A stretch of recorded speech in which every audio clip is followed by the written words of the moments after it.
Hello दोस्तों, तो कैसे हो आप सब लोग? उम्मीद है कि बढ़िया होंगे। दोस्तों, आज हम देखने वाले हैं एडवोकेट अंजलि अवस्थी का एक शानदार सा एपिसोड। दोस्तों, एपिसोड की स्टार्टिंग से पहले आप हमारे चैनल को सब्सक्राइब जरूर कर लें और वीडियो को लाइक कर दें। तो बढ़ते हैं एपिसोड की तरफ। हम देखते हैं आरती से उसके नानू कहते हैं, मैं खुद तुम्हारी शादी करवाऊंगा। मैं भी देखूंगा कि अंजलि क्या करती है। गणेश अवस्थी कहते हैं, वे तुम फोन दो। वो कहते रहे हैं कि तुम बहुत अच्छे लड़के हो ना। सब कुछ होने के बाद भी तुम अपने आप को रोक रखे हो। तुम चाहते तो आरती को दूर ले जाकर शादी कर लेते, लेकिन अपने परिवार की इज्जत को देखा है और सम्मान किया है। तुम्हारे हाथ में ही अवस्थी और राजपूत खानदान की इज्जत है।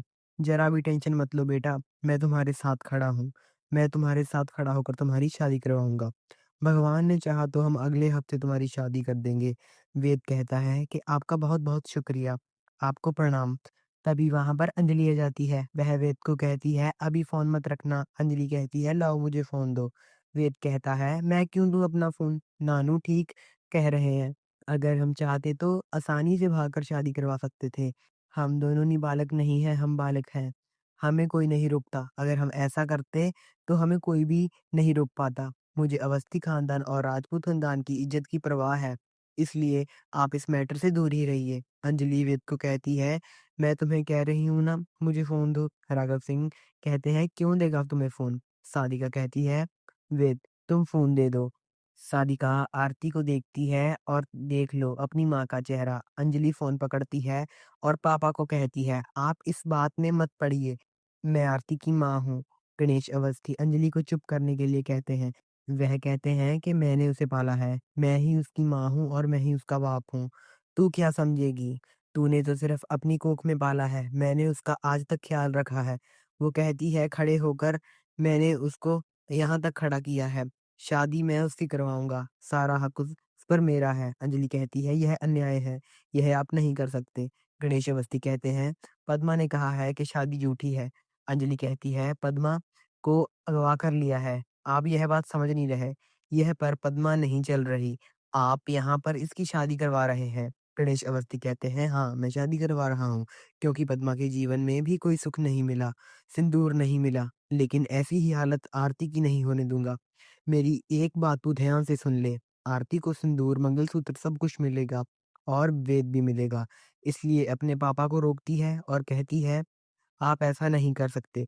अवस्थी कहते हैं कि अगर मैं तुम्हारे खिलाफ कोर्ट में खड़ा हो सकता हूँ, तो मैं ऐसा भी कर सकता हूँ। यह कहकर गणेश अवस्थी फ़ोन काट देते हैं। इसलिए आरती को कहती है, तुम लोग ऐसा नहीं कर सकते। आरती अपनी माँ को कहती है, छोड़िए ना यह सब। आरती वेद को क्या कहती है, ये आप मेरे साथ चलिए। फिर उससे पूछता है, लेकिन कहाँ? आरती उसे कहती है, आज हम लोग शादी करेंगे। सादिका आग को हवा देती है और कहती है, आरती ऐसे ही करना। सेलिब्रेशन यह रीति-रिवाज सब छोड़कर तुम शादी कर लो। शादी करके फिर में वापस आ जाओ। मैं भी देखूँ तो एडवोकेट अंजलि अवस्थी क्या बिगाड़ लेती है तुम्हारा। अंजलि उन्हें फिर के रोकती है, मगर आरती कहती है, अब तो हम जाएँगे ही। शादी करके हम वापस लौटेंगे। आरती और वेद वहाँ से चले जाते हैं। अंजलि उनको रोकने की कोशिश करती है। तभी अभय सिंह अंजलि के सामने आ जाते हैं और कहते हैं कि तुम कहाँ जा रही हो? तुम कहीं नहीं जाओगी। किचन में जाओ और सबको ब्रेकफास्ट सर्व करो। अंजलि कहती है, मैं मेड नहीं हूँ किसी की। राघव सिंह कहता है, तुम मेड ही हो। अंजलि कहती है, अगर यह शादी हो गई तो पूरा राजपूत खानदान बर्बाद हो जाएगा। अंजलि वहां से जाने लगती है। तभी उसका हाथ पकड़कर सादिका उसे रोकने लग जाती है। वो अंजलि से कहती है, अगर तुम्हें पद्मा चाहिए तो जैसा वह कर रहे हैं वैसा ही करो, वरना तुम्हें पद्मा की लाश ही मिलेगी। अंजलि को मजबूर होकर वापस रसोई में जाना पड़ता है। तभी अंजलि को एसीपी सर का फ़ोन आता है। वह कहते हैं कि मैं कुसुमगंज जा रहा हूँ। मैं वहाँ से पद्मा को लेकर वापस आऊँगा। अंजलि कहती है, हाँ सर, जल्दी लेकर आइए वरना अनर्थ हो जाएगा। एसीपी सर अंजलि से पूछते हैं क्या हुआ? अंजलि उनको बताती है, आरती वेद को साथ लेकर गई है मंदिर में शादी करने के लिए। अंजलि कहती है, वह दोनों अरेस्ट हो जाएंगे। मैं नहीं चाहती कि सब लोग ऐसा ही कहें कि खुद की बेटी को इसने अरेस्ट करवा दिया।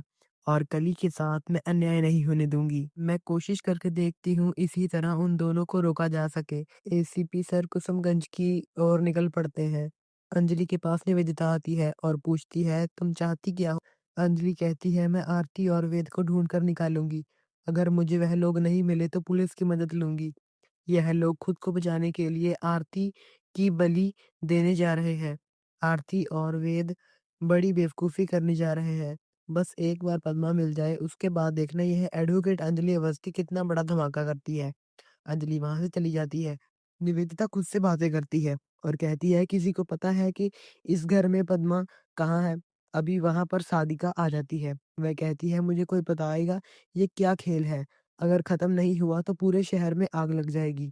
वहाँ एसीपी सरकुसुमगंज में सूर्यवंशी के घर पर पहुँच जाते हैं। सूर्यवंशी और प्रताप एसीपी सर को कहते हैं कि आपकी हिम्मत कैसे हुई इस घर में घुसने की? एसीपी सर कहते हैं सर्च वारंटी है मेरे पास। लेकिन प्रताप उन्हें कहता है चुपचाप निकल जाइए अब यहाँ से। इसी पे सर कहते हैं पद्मा यहाँ पर है, हमें इन्फॉर्मेशन मिली है। सूर्यवंशी कहता है कोई पद्मा नहीं है यहाँ पर। एसीपी सर कहते हैं जरा सामने से हट जाइए और हमें अंदर जाने दीजिए। सूर्यवंशी कहता है कोई नहीं घुस सकता हमारे घर में। अपने बंदों को आवाज लगाने लग जाता है, मगर एसीपी सर अपना पिस्टल निकाल कर कनपटी पर रख लेते हैं और कहते हैं अगर चाहूं तो यही शूट कर सकता हूँ। खबर आएगी कि तुम एनकाउंटर में मारे गए। सूर्यवंशी कहता है तुम पागल-वागल हो गए हो क्या? सोनल कहती है भूलिए मत साहब सूर्यवंशी से बात कर रहे हैं आप। एसीपी सर कहते हैं कोई भी हो, कानून के लिए छोटा-बड़ा कोई नहीं होता। एसीपी सर और पुलिस वाले अंदर चले जाते हैं और छानबीन शुरू कर देते हैं। पुलिस वाला एसीपी सर के पास आता है, वह कहता है कि पूरा बंगला छान मारा है, मगर इसमें तो कुछ भी नहीं मिला। वह अंजलि का एसीपी सर को फ़ोन आता है, वह पूछती है मिला कुछ सर? एसीपी सर कहते हैं मुझे कुछ भी नहीं मिला। सर कहते हैं मगर तुम कहाँ हो? अंजलि कहती है वेद और आरती को ढूँढने के लिए जा रही हूँ। कहती है कि पद्मा कहाँ पर है? कुछ आपको पता लगा? एक बार फिर आप अच्छे से ढूँढिए, आपको पद्मा मिल जाएगी। एसीपी सर कहते हैं अगर पद्मा नहीं मिली तो युवराज सिंह को अरेस्ट कर लूँगा, आप चिंता मत कीजिए। अंजलि एसीपी सर को कहती है आप वहीं रहिए, मैं उसी नंबर को डायल करती हूँ। जब अंजलि ने उस नंबर पर डायल किया तो रिंग बजने लग जाती है। एसीपी सर उसे कहते हैं यह बहुत पुराना फ़ोन लग रहा है। अंजलि कहती है इसका मतलब इसी फ़ोन से फ़ोन आया था। आप एक काम कीजिए, यह फ़ोन को ज़ब्त कर लीजिए और उसके बाद आप सोनल प्रताप सूर्यवंशी को अरेस्ट कीजिए। उनके बाद दिल्ली में लेकर आइए। एसीपी सर कहते हैं मेरे दिमाग में यह बात क्यों नहीं आई? कहती है इस नंबर की जाँच कीजिए, बहुत ज़रूरी है, पता चलने के लिए यह किसका नंबर है? एसीपी सर कहते हैं सूर्यवंशी प्रताप सोनल और आपको मेरे साथ दिल्ली जाना पड़ेगा। सूर्यवंशी कहता है क्यों? एसीपी सर कहते हैं क्यों, कैसे, कब, कहाँ ये सब कुछ वहाँ जाकर पता चलेगा। सूर्यवंशी कहता है आप मुझे यहाँ से बाहर लेकर नहीं जा सकते। एसीपी सर कहते हैं बाहर तो मैं तुम्हें निकाल कर रहूँगा। सूर्यवंशी प्रताप फिर भी नहीं मानते। एसीपी सर फिर उनको अपना पिस्टल निकाल कर दिखाते हैं। सूर्यवंशी प्रताप और सोनल एसीपी सर वहाँ से ले जाते हैं। कुछ लोग उन्हें रोकने की कोशिश करते हैं। कली यह सारा सीन साइड में छुप कर देख रही होती है। कली कहती है हार गए आप अंजलि दीदी, मैंने पद्मा मौसी का चालान कर दिया। उन्हें भी वैसा ही डर लगा होगा जैसे मुझे लगा था जब मेरा चालान किया था। लेकिन मैंने फिर भी पद्मा मौसी का चालान कर दिया है, उन्हें बेच दिया है। लेकिन यह सब कुछ मेरे हाथ में नहीं है। मैं तो सिर्फ अपने प्यार के लिए कर रही हूँ। मैं वेद बाबू से प्यार करती हूँ। अगर मुझे वह नहीं मिलेंगे तो मैं मर जाऊँगी। तभी कली को सारिका का फ़ोन आता है। वह पूछती है कि तुम कहाँ हो? कली कहती है कुसुमगंज में हूँ। सारिका कहती है तुम्हारी तो किस्मत ही फूट गई। कली ने उनको कहा क्यों क्या हुआ? अरे वेद और आरती तो मंदिर चले गए शादी करवाने के लिए। यह सुनकर घटिया कली अपने पाँव तले ज़मीन खिसक देती है। तो दोस्तों इसी एपिसोड का यहाँ से एंड हो जाता है। दोस्तों आज का एपिसोड बहुत ज़्यादा मज़ेदार था।